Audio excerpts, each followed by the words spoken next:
Did the FBI pay Christopher Steele, and was the dossier the basis for securing warrants at the FISA court to spy on Americans associated with the Trump campaign? Really, when you sum it all up, it boils down to those fundamental questions. Did you pay the guy who wrote it? And did you use what he wrote, disproven, discredited dossier paid for by the Clinton campaign? Did you use it to go get warrants to spy on Americans? That's what it comes down to. You're the guy who can answer those questions. And yesterday I was convinced that the answer to those questions was probably yes, but today I'm even more convinced the answer is yes, based on the text messages we got to read early this morning.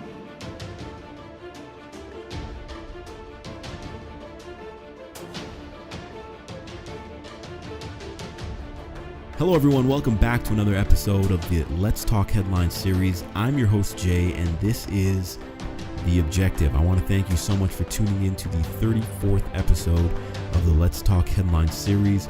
The date is December 18, 2017. Christmas is upon us. Christmas is definitely upon us. It's close, so I want to wish you all a Happy New Year. I want to wish you all Merry Christmas and just happy holidays in general. Christmas came early for me this year. I got a phone call from Pat Greer, one of the admins to politicalstorm.com. And for lack of better words, he offered me a seat at the table. And I was so happy. I was so ecstatic. And it was hard for me to mask that excitement. But Pat, just know that I was very, very, and I am very, very honored and grateful to even have the opportunity. And one of the reasons, guys, why I'm so happy is because I truly believe in the platform that Political Storm offers. It's very important that you're not bound to an echo chamber of your own beliefs where you surround yourself with people who think like you. You're not growing. You're not sharpening yourself. And Political Storm, it doesn't hold a political affiliation. Political Storm is a place where you can articulate your views regardless of what those views are, what political party you are affiliated with. So I think that's very important. It's very important to have healthy discourse and different ideologies so you can weigh your own convictions or reconsider your convictions. So with that, I'll just, definitely check out www.politicalstorm.com. If you have Instagram at politicalstorm, I'll be putting my podcasts, I'll be putting my articles on there. So if you want access to some of my content, be sure to check them out.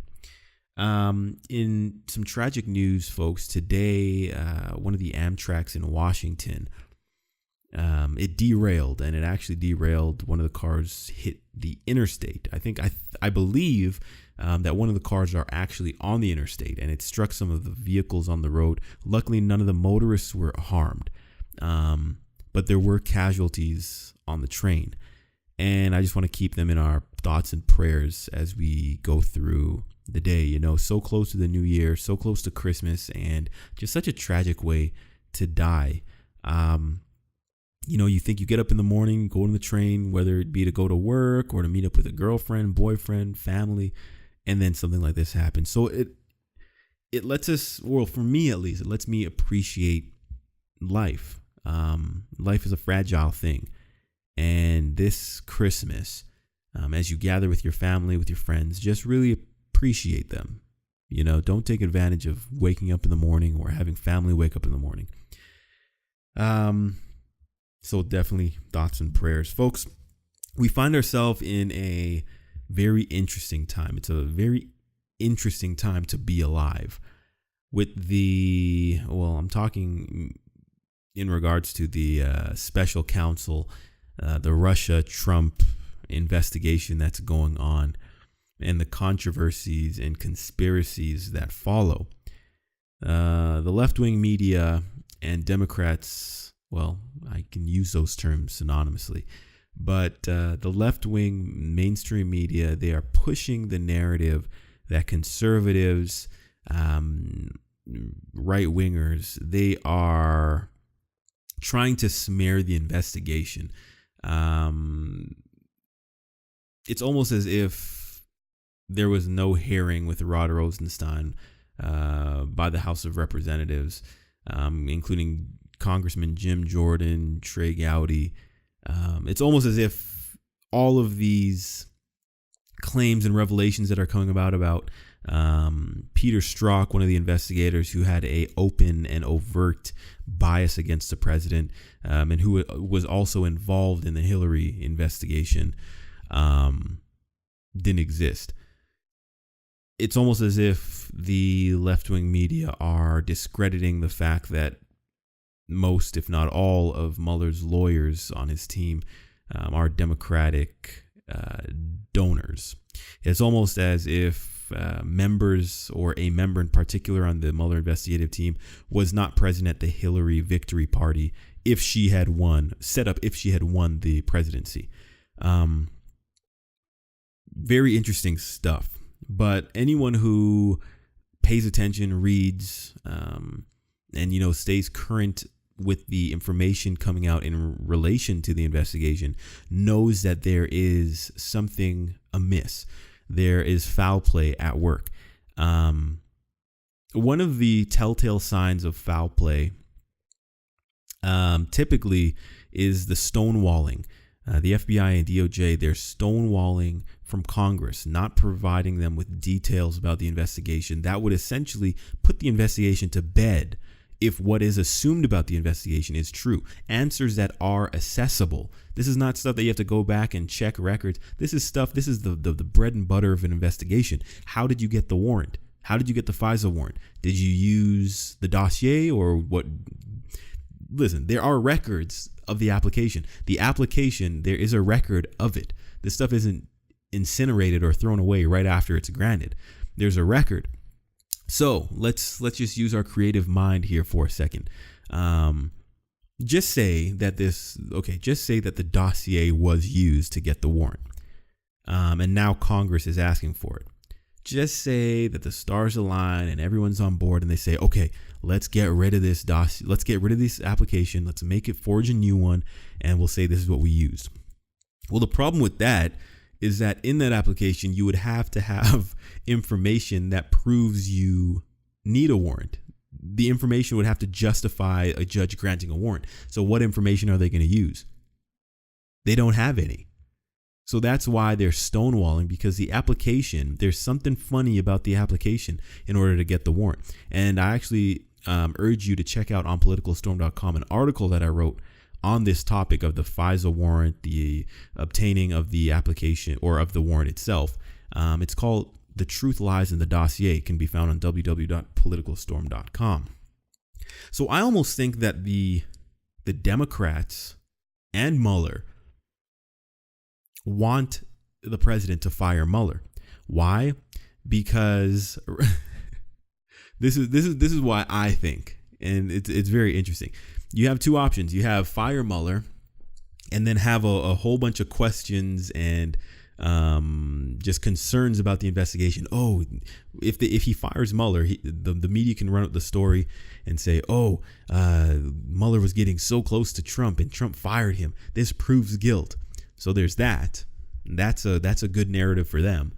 Or have Mueller continue with his investigation.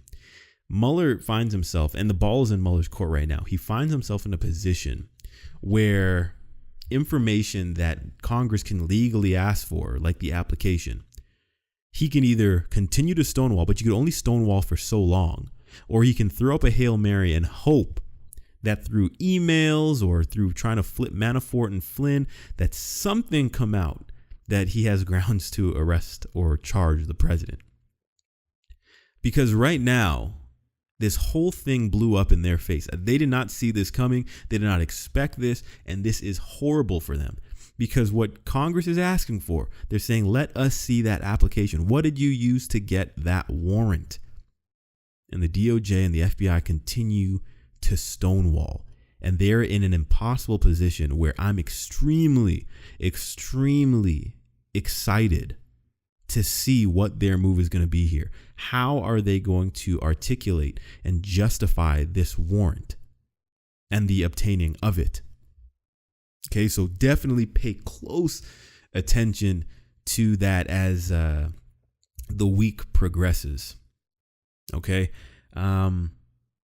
Eric Holder, in closing here, Eric Holder, he wrote some tweets, and I was actually watching a segment on CNN with Ana Navarro, who states is a Republican, and that's a whole nother story. But they are really pushing the story that this whole special counsel is warranted. They're really pushing the story that the conservatives are really trying to discredit this because they're scared that Trump is going to be indicted.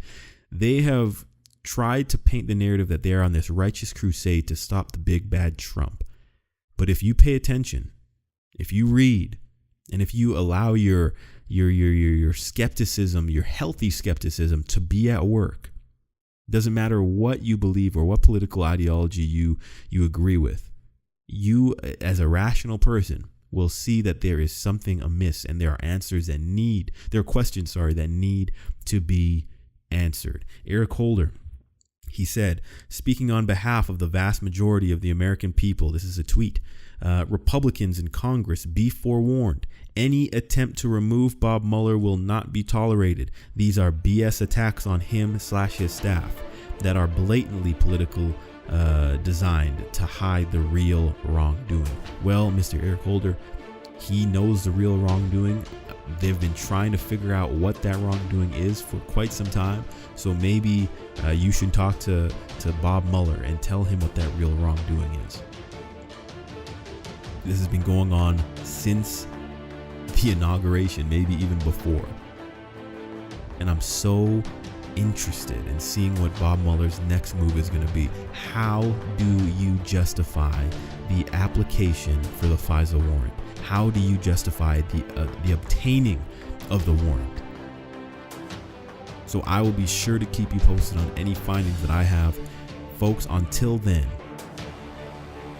make it your goal to be objective. Have a good night.